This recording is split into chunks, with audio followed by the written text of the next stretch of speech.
نطرح سؤال للاتحاد الافريقي على مهزله اليوم. تخيل لو كان هذا الشيء صرا في 5 جويي، واش حيكون رد الفعل؟ هذه وحده يتبادر الى الاذهان. مباراة سطيف نهار اللي دخل مناصر واحد للميدان تعاقبت سطيف عقوبات شديدة.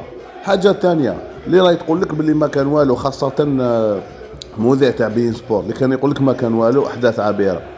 هاد الاحداث فيها خطر على حياة اللاعبين. انعدام الامن في الملعب يقتضي تصفير 3-0 ماتش فورفي نورمالمون الاتحاد العاصمة.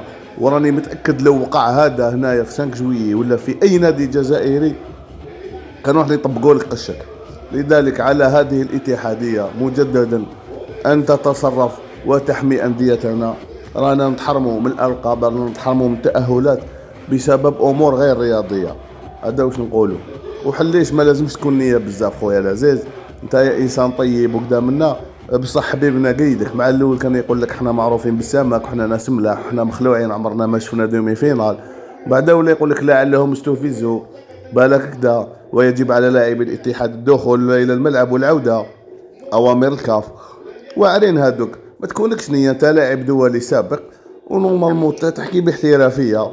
ما قلتلكش دافع على ليجنتيري تاع فريق تاع بلادك، لكن قول باللي دخول واقتحام ارضيه الميدان هو خطر على اللاعبين وعلى المصورين وعلى الحكام والاطقم.